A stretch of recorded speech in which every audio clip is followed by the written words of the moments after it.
Hi hello welcome to the next classes. నేను మీ Krishna Sagar. So నేను video చేసి ఒక మోర్ దెన్ 1 వీక్ అవుతుంది. యాక్చువల్గా లాస్ట్ వీక్ మొత్తం లీవ్లో ఉన్నాను, ఇంటికి వెళ్ళాను.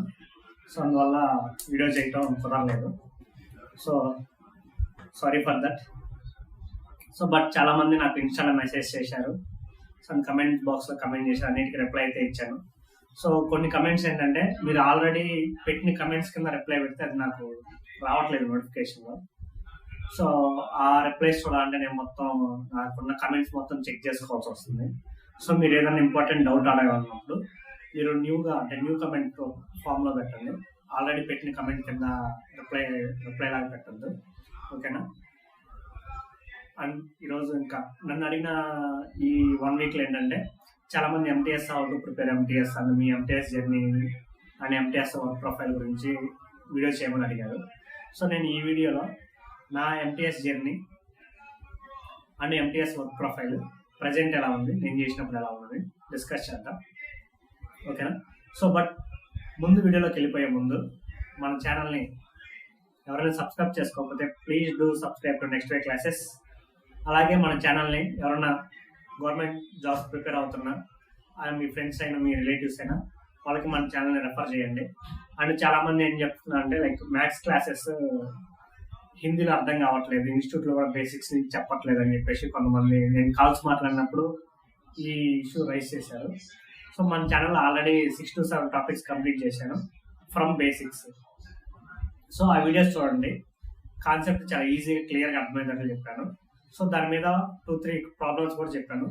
సో మీరు ఆ కాన్సెప్ట్ ఎప్పుడైతే బాగా ప్రిపేర్ అవుతారో మన ఛానల్లో వీడియోస్, ఆ తర్వాత మీరు కిరణ్స్ బుక్ అయినా పినాకిల్ బుక్ అయినా సాల్వ్ చేయడానికి ఈజీ ఉంటుంది, ఓకేనా?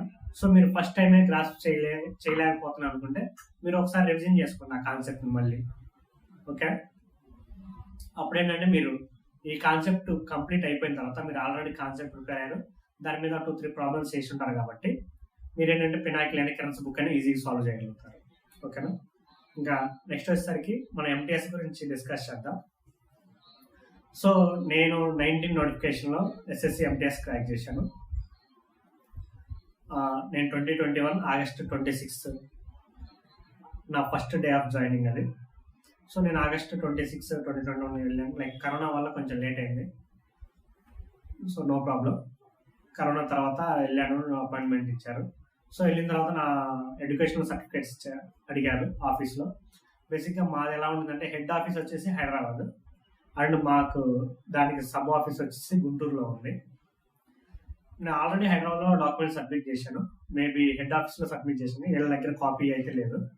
సో అందుకని నన్ను ఒక కాపీ అడిగారు, నేను కాపీ అని సబ్మిట్ చేశాను. జాయినింగ్ లెటర్ రాసేమన్నారు, వాళ్ళే చెప్పారు ఫార్మేట్ అంతా. జాయినింగ్ లెటర్ రాసి ఇచ్చాను. సో ఆ రోజు జాయిన్ అయిపోయాను. సో అక్కడ ఏంటంటే మాకు ఒక ఆఫీస్ ఉంటుంది, లైక్ ఒక రూమ్ ఉంటుంది. ఆ రూమ్లో MTS, TA, senior TA and ఇన్స్పెక్టర్కి ఈ 4 మెంబర్స్కి ఒక రూమ్ ఉంటుంది. ఐటీఓకి సపరేట్ రూమ్ ఉంటుంది అనమాట. సో నేను ఎంటీఎస్ నా పక్కన సీనియర్ టీఏ ఉండేవారు, సీనియర్ టీఏ ఆపోజిట్ ఇన్స్పెక్టర్ ఉండేవాళ్ళు, ఇన్స్పెక్టర్కి సిస్టమ్ ఉంటుంది, నా ఆపోజిట్ టీఏ ఉండేవాళ్ళు. సో మాకేంటంటే సిస్టమ్ అయితే మా రూమ్ మొత్తం ఒకటే సిస్టమ్ ఉండే అప్పుడు. సో మ్యాక్సిమం ఏంటంటే సిస్టమ్ వర్క్ మొత్తం ఇన్స్పెక్టర్ చూసుకునేవారు, అంటే లైక్ ఇన్స్పెక్టర్కి ఎక్కువ యూజ్ ఉంటుంది కాబట్టి ఇన్స్పెక్టర్ సార్ దాన్ని ఎక్కువ యూజ్ చేసేవాళ్ళు. సో ఏదైనా చిన్న వర్క్స్ ఉన్నప్పుడు మేము యూజ్ చేసేవాళ్ళం. సో అది చెప్తాను. అండ్ ఐటీఓ రూమ్ వచ్చేసరికి అక్కడ ఒక సిస్టమ్ ఉండేది, ఐటీఓ సార్ ఉండేవారు. సో నేను వెళ్ళిన తర్వాత ఫస్ట్ డే జాయిన్ అయిన తర్వాత అడిగారు, బస్ మామూలు డీటెయిల్స్ అడుగుతారు కదా, ఎక్కడి నుంచి ఏంటి, ఏం చేశాము, సో ఇంకా ప్రిపేర్ అవుతున్నాము. సో ఇవన్నీ నార్మల్గా ఒక 10 minutes అందరూ అడిగారు, చెప్పాను. ఏంటంటే ఇంకా ప్రిపేర్ అవుతున్నప్పుడు సార్ ఇంకా సీజీఆర్ రాస్తున్నా అంటే ఓకే నువ్వు ప్రిపేర్ అవ్వు, నువ్వు బుక్స్ తెచ్చుకొని డైలీ ప్రిపేర్ అవ్వు. సో ఇక్కడ మెయిన్ పాయింట్ నాకు ఆఫీస్ చాలా నీట్గా ఉండేది. చాలామంది ఏమనుకుంటున్నారు అంటే ఎంటీఎస్ అంటే లైక్ క్లీనింగ్ అండ్ కీపింగ్ అనుకుంటారు, బట్ అది అలాంటి ఏం వర్క్స్ చెప్పారు. ఆల్రెడీ మీరు ఒక గ్రాడ్యుయేట్ అయినప్పుడు మీకు కంప్లీట్గా సిస్టమ్ వర్కే ఇస్తారు. సో నేను ఏ సిస్టమ్ వర్క్ చేసినా కూడా చెప్తాను. అక్కడ ఏంటంటే ఇన్కమ్ ట్యాక్స్లో ఎట్లా ఉండేదంటే లైక్ ప్రైవేట్ స్టాఫ్ ఉండేవాళ్ళు, ఇది క్లీన్ చేయడానికి, కీపింగ్ అంటే లైక్ ఫైల్ కీపింగ్ చేయడానికి ప్రైవేట్ స్టాఫ్ ఉండేవాళ్ళు. ఆ వర్క్ అంతా వాళ్ళు చేసేవాళ్ళు. నెక్స్ట్ మనకి ఏంటంటే నా వర్క్ ఏంటంటే లైక్ నేను జాయిన్ అయిన తర్వాత నేను 380 అవర్స్ 2 ఇన్స్పెక్టర్స్ దగ్గర వర్క్ చేశాను. సో బేసిక్ మా సెక్షన్ వర్క్ ఏంటంటే మాకు టార్గెట్స్ ఉండేవి. ఇయర్లీ 720 ఫైల్స్ అనేవి ఆడిట్ కంప్లీట్ చేయాలి. సో అట్లా మాకు ఆడిట్ ఫైల్స్ ఎలా అంటే లైక్ ఢిల్లీ ఇప్పుడు ఏంటంటే అందరూ అప్లై చేసినప్పుడు ఢిల్లీ వెళ్ళి అక్కడ ఇంటర్ఫేస్ నుంచి అన్ని స్ప్రెడ్ అవుతాయి, ఏ రీజన్ ఆ రీజన్ లాగా కాకుండా. సో అప్పుడంటే మా ఆఫీస్కి వచ్చినవి నేను డౌన్లోడ్ చేసి ఇన్కమ్ ట్యాక్స్ అదే ఐటీ ఆఫీస్ రూమ్లో సిస్టమ్ ఉంటుంది, అందులో నేను ఆ సైట్ పర్టికులర్ సైట్ ఉంటుంది, దానికి లాగిన్ అయ్యి అవన్నీ డౌన్లోడ్ చేసి సెగ్రిగేట్ చేసేవాడిని. సర్కిల్ అవి సెగ్రిగేట్ చేసి కొన్ని ఐటీఓ సార్కి కొన్ని ఇన్స్పెక్టర్ సార్కి ఇచ్చేవాడిని. సో వాళ్ళు దాన్ని ఆడిట్ చేసిన తర్వాత చెప్పేవాళ్ళు, ఓకే ఇవి ఆడిట్ కంప్లీట్ అయినాయి, ఇవి సబ్మిట్ చేసి అండ్ ఇవి పెండింగ్లో పెట్టు అని చెప్పేసి, లేదా ఇక్కడ ఒక సెక్షన్ కింద వీళ్ళు తక్కువ పే చేసినారు, సో అలాంటివి చెప్పేవాళ్ళు. నేను అవన్నీ ఫిల్ చేసి నేను సబ్మిట్ చేసేవాడిని. ఇది ప్యూర్గా నేను ఇక్కడ చేసిన పీరియడ్ మొత్తం నేను ఈ వర్కే చేశాను. అండ్ అపార్ట్ ఫ్రమ్ దిస్ అంటే మనకి తపాల్సి వచ్చేది, లైక్ వేరే ఆఫీస్ నుంచి అయినా లేదా ఎవరన్నా లెటర్స్ రాసిన మా ఆఫీస్కి, సో అవి రిసీవ్ చేసుకొని అలాగే మా ఆఫీస్ నుంచి హెడ్ ఆఫీస్కి అయినా లేదా వేరే రీజనల్ ఆఫీస్కి అయినా లేదా వేరే సెక్షన్కి అయినా లెటర్స్ రాసినప్పుడు ఆ లెటర్స్ రిసీవ్ చేసుకోవడం, డిస్పాచ్ చేయడం చేసేవాడిని. సో కంప్లీట్గా నా వర్క్ అయితే ఇది. అండ్ నేను జాయిన్ అయిన తర్వాత నేను ఉన్న పీరియడ్లో నాకు ఏ రోజు నాకు డిస్రెస్పెక్ట్ఫుల్గా అనిపించలేదు. చాలా మంచిగా ట్రీట్ చేసేవాళ్ళు ఐటీఓ సార్ అయినా అండ్ ఇన్స్పెక్టర్ సార్స్ అయినా. ఓకేనా, అట్లా వెళ్ళాలంటే లైక్ నువ్వు స్టూడెంట్ లాగా నువ్వు ప్రిపేర్ అవ్వు, ఇంకా మంచి జాబ్ కొట్టు, యూపీఎస్సీకి ప్రిపేర్ అవ్వచ్చు కదా, ఇలా మోటివేట్ చేసేవాళ్ళు. సో నాకనే కాదు, నేను జాయిన్ అయినప్పుడు ఏంటంటే మా ఆఫీస్లో ఇంకో 2 ఎంటీఎస్లు కూడా ఉండేవాళ్ళు. వాళ్ళకి కూడా సేమ్ లైక్ ప్రిపేర్ అవుతుంటే మిమ్మల్ని డిస్టర్బ్ చేయరు. అండ్ మీకు ఇక్కడ మెయిన్ పాయింట్ ఏంటంటే మీకు ఎగ్జామ్స్కి లీవ్స్ అంటే ఎగ్జామ్స్ అయినప్పుడు మీరు లీవ్స్ అయితే కన్ఫర్మ్ చేస్తారు, మీకు లీవ్స్ అయితే డినై చేయరు. అంటే మీకు అంటే లైక్ ఫ్యామిలీ ఎలా సపోర్ట్ చేస్తారో అంత మంచిగా సపోర్ట్ చేశారు నన్ను అయితే. అండ్ మా ఫ్రెండ్స్ కూడా అంతే చేశారు. సో ఇక్కడ ఏంటంటే నువ్వు ఎంటీఎస్ అని చెప్పేసి ఫీల్ అవ్వాల్సి అంటే నువ్వు ఏ పాయింట్లో నువ్వైతే ఫీల్ అవ్వవు కన్ఫామ్గా, అది మాత్రం నేను కన్ఫామ్గా చెప్పగలను. సో లైక్ అట్లానే వెళ్ళేవాడిని ఆఫీస్కి. ఆఫీస్ అవర్స్ 9:15 to 5:45 ఉండే, every Saturday Sunday holidays. So ఒకవేళ మీకు ఏదైనా వర్క్ ఉంటే పర్మిషన్ తీసుకొని మీరు ఎర్లీకి వెళ్ళొచ్చు, సో దానికి ప్రాబ్లం ఉండదు. బట్ ఏంటంటే మీకు విత్ ఇన్ టైంలో మీరు ఆ టార్గెట్స్ని ఫినిష్ చేస్తున్నారు లేదనేది ఇంపార్టెంట్. మీరు టార్గెట్స్ అన్ని ఈజీగా ఉంటే మీరు ఈజీగా ఫినిష్ చేయొచ్చు. ఒకవేళ నేను ఆప్షన్ అయినా టీఎస్ఆర్ అయినా సీనియర్ టీఎస్ఆర్ అయినా వాళ్ళ బ్యాకప్కి లైక్ మనకి కొంచెం హ్యాండిల్ చేస్తారు. వాళ్ళు లేనప్పుడు ఏంటంటే వాళ్ళ వర్క్ కూడా మనం హ్యాండిల్ చేస్తాం. అంటే అంత టైట్ వర్కే ఉండదు, బట్ కంఫర్టబుల్ వర్కే ఉంటుంది. ఇంకేంటంటే వాళ్ళు మీకు నేర్పించడానికి అంటే లైక్ ఇంకా బాగా నేర్పించడానికి చాలా బాగా చెప్పడానికి ఈజీగా ర్యాపో క్రియేట్ అవుతుంది వాళ్ళకి మనకి కూడా. అంటే చాలా బాగా చెప్తారు.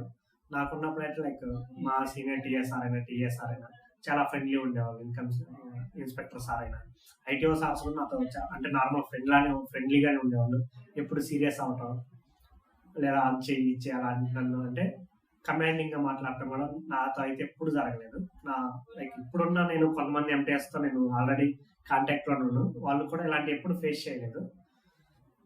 మేబీ ఐఆర్ఎస్తో అయితే ఒక 1-2 ఇన్సిడెంట్స్ అయితే వేరే హైదరాబాద్ ఆఫీస్లో ఉన్నాయి, but that's not point.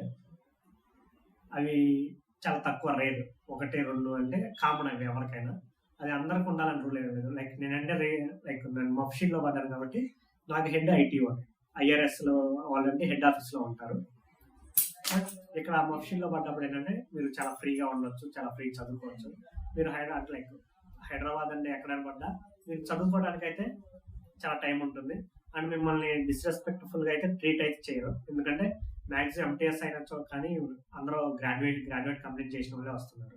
CGL prepare అయ్యేవాళ్ళు ఏంటంటే ఆ టైంలో ఎంటీఎస్ అటెంప్ట్ చేయడం, ఎంటీఎస్ ఈజీగా క్రాక్ చేస్తారు సీజీఎల్ ప్రిపేర్ అయ్యేవాళ్ళు. సో అంత డిస్రెస్పెక్ట్ఫుల్గా అయితే ఉండదు. అలాంటి భయాలు ఏం పెట్టుకోవద్దు. క్లీన్ చేస్తారు అంటే లైక్ ఆఫీస్ క్లీన్ చేయాలి, కీపింగ్ చేయాలి, వాటర్ తెచ్చేవాలి, టీ తెచ్చేవాలి, ఇలాంటి ఏ వర్క్ ఏమి ఉండవు. సో ఇవన్నీ ఏంటంటే ఇవన్నీ చేయడానికి ఒక ప్రైవేట్ స్టాఫ్ ఉంటారు కదా, ఆ స్టాఫ్ తెచ్చిస్తారనమాట. ఓకేనా, ఇంకా ఇది నేనైతే నాకు చాలా కంఫర్టబుల్గా అనిపించింది. ఎంటీఎస్ జాబ్ చేసినప్పుడు కూడా నేను ఎప్పుడు ఫీల్ అవ్వలేదు. అండ్ నా శాలరీ అంటే లైక్ హోమ్ పోస్టింగ్ దగ్గరే కాబట్టి నా శాలరీ కూడా బాగానే ఉండే, 27 దాకా ఉండే ఇయర్లీ. సో నాకు ఓకే. నాకు ప్రాబ్లమ్ అనిపియదు. బట్ ప్రిపరేషన్ అవ్వటానికి నాకు టైం ఉంది కాబట్టి, అండ్ నాకు మా సార్ వాళ్ళు కూడా సపోర్ట్ చేస్తున్నారు కాబట్టి ప్రిపేర్ అవ్వు, ఎగ్జామ్స్ అటెంప్ట్ ఇవ్వని. సో, నేను కొంచెం ఇంకా బాగా ప్రిపేర్ అయ్యేవాడిని. సో, అప్పుడు ఆ అటెంప్ట్‌లో యాక్చువల్‌గా మనం జాబ్ చేస్తున్నప్పుడు ప్రిపేర్ అవ్వడం అంటే కష్టం. ఆల్రెడీ నాకు టైర్ 1 అయిపోయింది. టైర్ 2 ఒకటే కాబట్టి within span of 3 months. So, నేను ఆ ఫ్లో అయితే పోలేదు కాబట్టి వెంటనే ప్రిపేర్ అయ్యి నేను ఈజీగా జాబ్ ఇచ్చాను. జాబ్ అదే ఐ మీన్ అటెంప్ట్ చేశాను. నాకు ఈజీ అంటే నాకు అర్థమైపోయింది. సో, అలాగే నేను సీజీఎల్ ఈజీ క్రాక్ చేయగలిగాను. బికాస్ ఆఫ్ మన మా ఇన్స్‌పెక్టర్ సార్ అయినా, ఐటీఓ సార్ అయినా వాళ్ళ సపోర్ట్ వల్లే నేను ఈజీగా క్రాక్ చేయగలను సీజీఎల్. సో, ఇది నేను చేసినప్పుడు. నేను తర్వాత ఇప్పుడు ప్రెజెంట్ ఎలా సిట్యుయేషన్ ఉందని చెప్పేసి ప్రెజెంట్ ఎంటీఎస్ ఉన్నారు. రీసెంట్‌గా 2022 ఆర్ 23 వాళ్ళు కూడా జాయిన్ అయ్యారు. నేను వాళ్ళతో కూడా మాట్లాడాను. So, someone from Rajahmundry I think. అతను చెప్పాడంటే లైక్ అన్నాడు సేమ్ నిన్ను ఎలాగా చదువుకోమని చెప్పారో, ప్రెజెంట్ మమ్మల్ని కూడా అంతే చదువుకోమని చెప్పారు. సో, ఏంటంటే మనం ఇప్పుడు ఒకవేళ వేరే గోల్ ఉండి రీచ్ అవ్వాలనుకుంటే మనల్ని అయితే ఎవరో లైక్ డిగ్రేడ్ చేయరు. నన్ను రెస్పెక్ట్ కూడా నన్ను ఎవరో డిస్‌రెస్పెక్ట్‌ఫుల్‌గా ఏం మాట్లాడరు. అందరూ బాబు అంటారు. లైక్ అంటే మనకి మరీ ఇన్స్‌పెక్టర్స్ అంటే అక్కడ ప్రమోటీస్ ఉన్నప్పుడు కొంచెం ఏజ్డ్ పీపుల్ ఉంటారు. వాళ్ళేంటంటే బాబు అని లైక్ అంటే రెస్పెక్ట్‌ఫుల్‌గానే పిలుస్తారు. కృష్ణ అని పిలుస్తారు. కొంతమంది బాబు అని పిలుస్తారు. So, it's depends. సో, ఎక్కడ డిస్‌రెస్పెక్ట్‌ఫుల్ అయితే ఎక్కడా లేదన్నా. చాలా మంచిగా ఉంది అని చెప్పేసి చెప్పారు. సో, ప్రెజెంట్ అయినా అండ్ కొంతమంది ఏంటంటే మా బ్యాచ్‌లో ఎంటీఎస్ అంటే టీఏ వర్క్ కూడా చేసేవాళ్ళు. కొంతమంది ఏంటంటే అకౌంట్స్ సెక్షన్ అట్లా పడ్డప్పుడు ఏంటంటే వాళ్ళే బిల్స్ ప్రిపేర్ చేసేవాళ్ళు. వాళ్ళే బిల్స్ అంటే ఐ మీన్ టీఏ బిల్స్ అయినా లేదా మనకి ఎల్‌పీసీ సంథింగ్ ఆ బిల్స్ అయినా ప్రిపేర్ చేసి వాళ్ళే క్రియేట్ చేసేవాళ్ళు. సో, ఇవేంటంటే లైక్ ఎక్కడ మనం ఒక ఎంటీఎస్ అని చెప్పేసి ఆ ఫీలింగ్ అయితే రాలేదు ఎప్పుడు. ప్రెజెంట్ కూడా ఆ సిట్యుయేషన్ అయితే లేదు. ఇది ఇన్‌కమ్ ట్యాక్స్ అనే కాదు. మీరు సీజీడీఏ తీసుకున్నా, సీజీఏ తీసుకున్నా. సో, అక్కడ కూడా కంప్లీట్‌గా మీరు గ్రాడ్యుయేషన్ కంప్లీట్ చేసి గానీ ఎంటీఎస్‌కి వెళ్తే మీకు ఆడ కంప్లీట్‌గా ఆ సిస్టమ్ వర్కే ఇస్తారు. ఓకేనా? మీరు దీని గురించి అయితే ఎప్పుడు భయం పెట్టుకోవద్దు. అండ్ మీకు ప్రిపేర్ అవ్వడానికి చాలా టైం ఉంటుంది. ఓకేనా?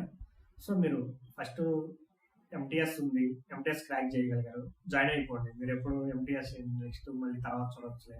నెక్స్ట్ నోటిఫికేషన్ సీజీఎల్ వచ్చి అలా వెయిట్ చేయొద్దు. మీరు ఎంటీఎస్ జాయిన్ అయిపోండి. ఈజీగానే ప్రిపేర్ అవ్వచ్చు. సీజీఎల్ కూడా క్రాక్ చేయొచ్చు. సో, ఇది నా ఎంటీఎస్ జర్నీ వచ్చేసి నాకు చాలా కంఫర్టబుల్‌గా అనిపించింది. సో, నేను ఎప్పుడు నాకు ఫీల్ అవ్వటం, బర్న్ అవ్వటం. నాకు ఒక కాల్ ఏదైనా వర్క్ ఉంటే నాకు ఎప్పుడు లీవ్స్ అయితే ఎప్పుడు డినై చేయలేదు నాకు. నార్మల్ లీవ్స్ అయినా లేదా ఎగ్జామ్స్ ఉన్న లీవ్స్ అని చెప్పేసిన. సో, నాకనే కాదు అక్కడ మన ఆఫీస్‌లో ఉన్నప్పుడు ఎవరికీ నువ్వు లైక్ ఎగ్జామ్స్ అయినా నీకు ఏదైనా పర్సనల్ ఇష్యూస్ లీవ్స్ అయితే ఎప్పుడు డినై చేయరు. ఇంకా మెయిన్ థింగ్ ఏంటంటే నన్ను ఎవరన్నా నీకు ఏ జాబ్స్ బాగా అనిపించాయంటే నేను చెప్పేది ఏంటంటే నేను చాలా మందికి ఇదే చెప్తాను. ఎస్ఎస్‌సి జాబ్స్ అనేది నేను after UPSC SSC jobs is the best అని చెప్తాను. ఎందుకంటే నేను లెవెల్ 1లో జాబ్ చేశాను. లెవెల్ 7లో జాబ్ చేస్తున్నాను. అండ్ ఈ లెవెల్ 4, 3 అంటే ఇలాంటి మా కొలీగ్స్ ఉంటారు. నా ఆఫీస్‌లో ఇప్పుడు లెవెల్ 4 అండ్ 6 వాళ్ళు ఉంటారు. లెవెల్ 5 వాళ్ళు ఉంటారు. సో, వీళ్ళందరిని చూస్తుంటాను. సో, ఏంటంటే లైక్ ఎస్ఎస్‌సిలో జాబ్స్ నాకని ప్రెజర్ అయితే ఏముండదు. చాలా పీస్‌ఫుల్‌గా ఉంటుంది. ఫ్యామిలీ లైఫ్ ఉంటుంది. అండ్ మంచి సాలరీసే ఉంటాయి. లైక్ ఇప్పుడు మనం ప్రాపర్‌గా ఎంటీఎస్ గురించి తీసుకున్నాం అనుకోండి. ఇప్పుడు ఎంటీఎస్ సాలరీ ఎలా ఉందంటే మీకు ఎంటీఎస్‌లో మెయిన్ పాజిటివ్ ఏంటంటే మీరు హోమ్ టౌన్‌లో పడే ఛాన్స్ ఉంది. ఇప్పుడు మీరు గుంటూరు ఉంది. మీరు గుంటూరులోనే పోస్టింగ్ తీసుకోవచ్చు. ఒంగోలు ఉంది. ఒంగోలులోనే పోస్టింగ్ తీసుకోవచ్చు. అండ్ ప్రెజెంట్ సాలరీ వచ్చేసి అరౌండ్ 30,000 వరకు ఉంది. సో, హోమ్ పోస్టింగ్ 30,000 అంటే it's a decent salary. And promotions వచ్చేసి మీరు టీఏ నుంచి సీనియర్ టీ అంటే లైక్ నేను గుంటూరులో చేస్తున్నప్పుడు 2016 బ్యాచ్ ఒక ఎంటీఎస్ అన్నయ్య ఉన్నాడు. 2016లో జాయిన్ అయ్యాడు. 2019 ముందే అంటే లైక్ 2.5 ఇయర్స్‌కి టీఏ అయ్యాడు. దాని తర్వాత ఒక 3 ఇయర్స్‌కి సీనియర్ టీ అయ్యాడు. అంటే ఓవరాల్‌గా ఒక 5 to 6 ఇయర్స్ లోపు 1800 గ్రేడ్ పై నుంచి లెవెల్ 6, లెవెల్ 1 నుంచి లెవెల్ 6 4200 గ్రేడ్ పైకి వెళ్ళారు. నెక్స్ట్ ఇంకో 5 ఇయర్స్‌లో అన్నయ్య ఇన్స్‌పెక్టర్ కూడా అయిపోతారు. సో, ప్రమోషన్ అంటే ప్రెజెంట్ ఇప్పటివరకు అయితే చాలా స్పీడ్‌గా ఉంది. లేదు ఇప్పుడు కొత్త ఏంటంటే లైక్ ఈ మధ్య ఎంటీఎస్‌తో మాట్లాడినప్పుడు న్యూ రిక్రూట్మెంట్స్ రూల్స్ వచ్చే ఛాన్స్ ఉన్నాయి కృష్ణ అని చెప్పారు మా ఫ్రెండ్స్. సో, ప్రెజెంట్ ఏంటో న్యూ రిక్రూట్మెంట్ రూల్స్ వస్తే మీరు ఎంటీఎస్ నుంచి టీఏ అవ్వడానికి 5 ఇయర్స్ పడుతుంది. సో, టీఏ అనేది డీసెంట్ మంచి జాబే. లైక్ హోమ్ స్టేట్‌లో అదే మీరు హోమ్ టౌన్ హోమ్ స్టేట్‌లో టీఏ అనే లైక్ 50,000 డ్రా చేస్తున్నారు. ఇది మంచి decent salary and decent job. Work pressure కూడా చాలా తక్కువ ఉంటుంది. మీరు వర్క్ లైఫ్ బ్యాలెన్స్ చాలా బాగుంటుంది కాబట్టి సో ప్రాబ్లం ఉండదు. ఒకవేళ మీరు లేడీస్ అయినప్పుడు మీరు ఒక వేరే స్టేట్కి వెళ్ళలేదు, నాకు సీజీఎల్ వేరే స్టేట్లో వచ్చింది, సో ఎంటీఎస్ ఇక్కడ 5 years ఇక్కడ అంటే మీకు వర్క్ ప్రాబ్లం ఏమి ఉండదు. మిమ్మల్ని ఎవరో డిస్రెస్పెక్ట్ఫుల్గా చూడనప్పుడు మీరు ఇక్కడ కంటిన్యూ 3-4 yearsకి మనకి ఏంటంటే ఏజ్ రిలాక్సేషన్ ఇచ్చే ఛాన్స్ కూడా ఉంది. ఫర్ ఎగ్జాంపుల్ ఇంతకుముందు ఏంటంటే 3 yearsకి ఎంటీఎస్ నుంచి టీఏ ఇచ్చేవాళ్ళు. అప్పుడు ఏం చేశారంటే ఒకసారి ఏజ్ రిలాక్సేషన్ ఇచ్చేసి 2.5 yearsకి 2 yearsకి చేశారు. అట్లానే మీకు ఒకవేళ న్యూ రిక్రూట్మెంట్ రూల్స్ వచ్చిన 5 years ఆన్ పేపర్ ఉన్న మీకు ఏజ్ రిలాక్సేషన్ ఇచ్చి 4 yearsకి ట్రాన్స్ఫర్ అయ్యే ఛాన్స్ ఉంది. ఐ మీన్ ట్రాన్స్ఫర్ అయ్యే ప్రమోట్ అయ్యే ఛాన్స్ ఉంది. అండ్ ఇంకోటి ఏంటంటే ఈ రిక్రూట్మెంట్ రూల్స్ కన్ఫామ్గా వస్తాయని చెప్పేసి మనం చెప్పాలి. ఇంకా ప్రజెంట్ అయితే రాలేదు, వచ్చే ఛాన్స్ ఉంది. నేను ఇప్పుడు జాయిన్ అయ్యి 3 years అవుతుంది. 3 years నుంచి చెప్తూనే ఉన్నారు వచ్చే ఛాన్స్ ఉందని, బట్ ఇంకా రాలేదు. బట్ ఇప్పటి వరకు జాయిన్ అయినా ఇక్కడ నెక్స్ట్ బ్యాచ్ జాయిన్ అయినా. సో మీకైతే ఏంటంటే ఒకవేళ రిక్రూట్మెంట్స్ రూల్స్ వచ్చినా వాళ్ళు ఏం అంటే మన క్లాస్ అంటే మనకు ఫెడరేషన్ ఉంటుంది, ఎక్కడైనా అసోసియేషన్ ఆ డిపార్ట్మెంట్ ఉంటుంది కదా.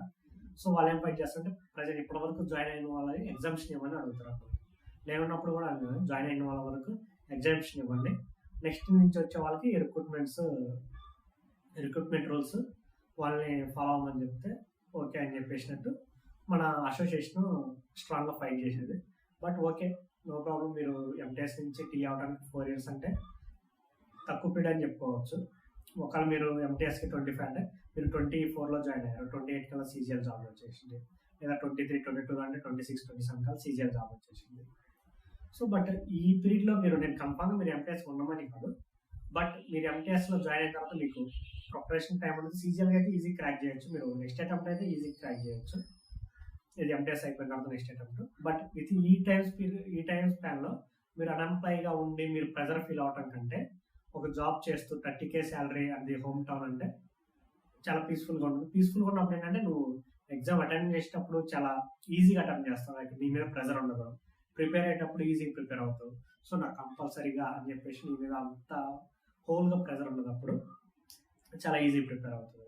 సో అందుకని చెప్పేసి మీకు ఒకవేళ ఎంటీఎస్ వస్తే జాయిన్ అవ్వండి. అండ్ ఇంకో విషయం వస్తుంది, present salary shift promotions and work life కూడా ప్రజెంట్ కూడా అంతే ఉంది. ఓన్లీ సిస్టమ్ వర్కే ఇస్తున్నారు, అంతకు మించి మిమ్మల్ని ఎవరో లైక్ డిగ్రేడ్ చేసినట్టుగా అలాంటి వర్క్ అయితే ఏమి ఇవ్వట్లేదు. ఇంకో వచ్చి ప్రజెంట్ పోస్టింగ్ వచ్చి మీకు ఏ డిపార్ట్మెంట్ అయినా చాలా మందికి తెలియని విషయం ఏంటంటే మీరు స్టేట్ పోస్టింగ్ వచ్చిన తర్వాత మీరు హోమ్ టౌన్ పోస్టింగ్కి మీరు రిక్వైర్మెంట్ అదే రిప్రజెంటేషన్ పెట్టుకోవచ్చు. లైక్ మీరు ఒకవేళ సిబిఐసిలో వెళ్ళి సిబిడిటీలో వచ్చింది, మీరు హెడ్ ఆఫీస్కి వెళ్ళి సార్ లైక్ నాకు ఇలాంటి ప్రాబ్లమ్స్ ఉన్నాయి, లైక్ ఫ్యామిలీ ఇష్యూస్ ఉన్నాయి, సో మీరు హోమ్ పోస్టింగ్ ఇస్తే నాకు కొంచెం బెటర్ ఫీల్ అవుతాను, మీరు బెటర్గా వర్క్ చేయగలుగుతాను, రిప్రజెంటేషన్ ఇవ్వండి మీకు. ఎందుకంటే ఎంటీఎస్ అంటే ఎవ్రీ ఆఫీస్లో వేకెన్సీస్ ఉంటాయి కాబట్టి మీకు మ్యాక్సిమం ఛాన్సెస్ ఉన్నాయి ఇది మీ హోమ్ పోస్టింగ్ రావడానికి. లైక్ హోమ్ డిస్టిక్ కానీ కదా, మీరు డిస్టిక్ హెడ్ క్వార్టర్లో ఉంటే హోమ్ డిస్టిక్ మీరు మీ ఇంటి పక్కనే రావచ్చు, చెప్పలేము. ఓకేనా? సో ఎంటీఎస్ అనేది కూడా బ్యాడ్ జాబ్ ఏం కాదు. మీరు next preparation strategy next video చేస్తాను. ఈలోపు మీకు దీని మీద ఇంకేమైనా డౌట్స్ ఉంది, మీకు ప్రమోషన్స్ చెప్పాను. ట్రాన్స్ఫర్స్ కూడా మీరు ఎంటీఎస్గా వేరే స్టేట్కి ట్రాన్స్ఫర్స్ ఏమన్నావు, మీరు ఏ స్టేట్లో వచ్చిందో ఆ స్టేట్లోనే. ప్రజెంట్ మీరు ఫర్ ఎగ్జాంపుల్ గుంటూరులో చేస్తున్నారు, మీరు నెక్స్ట్ ట్రాన్స్ఫర్ మీరు విజయవాడ పెట్టుకోవచ్చు, ఒంగోలు పెట్టుకోవచ్చు, రెండు దగ్గరే. అంటే లైక్ లాంగ్ డిస్టెన్స్లో మిమ్మల్ని నేను ట్రాన్స్ఫర్ చేయాలి, లైక్ హోమ్ పోస్టింగ్కి లాంగ్ డిస్టెన్స్లో వెళ్ళాలి. మీరు ఒక 5 years ఇప్పుడు గుంటూరు చేస్తే నెక్స్ట్ 5 years విజయవాడలో చేయండి, నెక్స్ట్ 5 years మళ్ళీ ఒంగోలు, తెనాలి, మళ్ళీ గుంటూరు.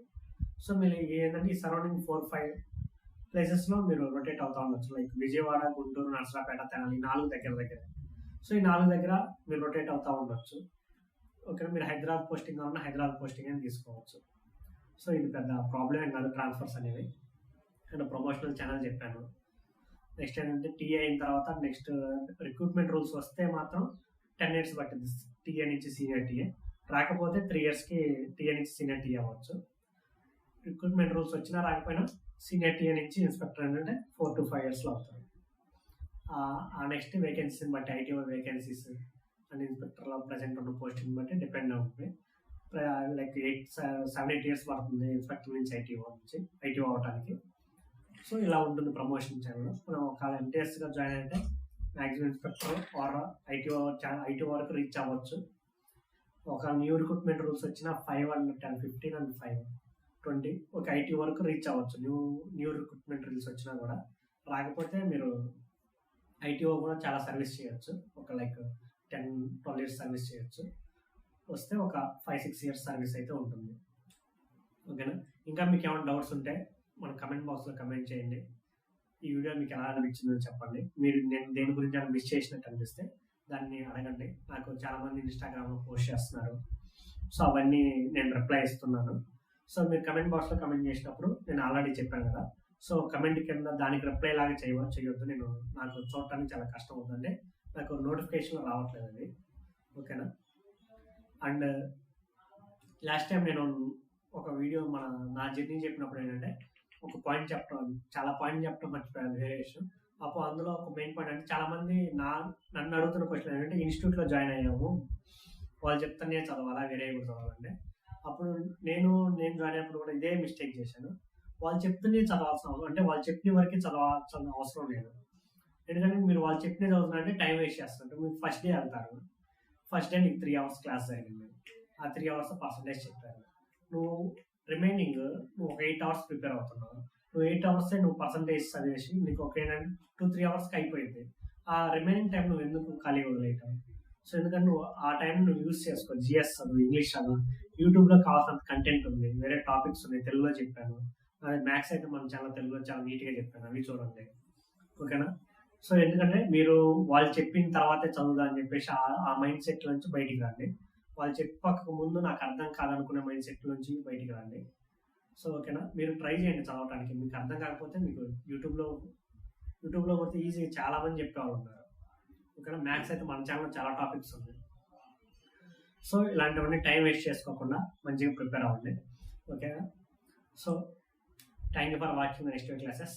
మన ఛానల్ని సపోర్ట్ చేస్తారని కోరుకుంటున్నాను. అండ్ మీరు మన ఛానల్ రెఫర్స్ కానీ చేయండి. నెక్స్ట్ నేను మన మ్యాథ్స్ స్ట్రాటజీ అండ్ ఎంటీఎస్కి ఎలా ప్రిపేర్ అవ్వాలి, జిఎస్టీ ఇన్స్పెక్టర్స్ చాలా వీడియోస్ ఉన్నాయి చేయడానికి.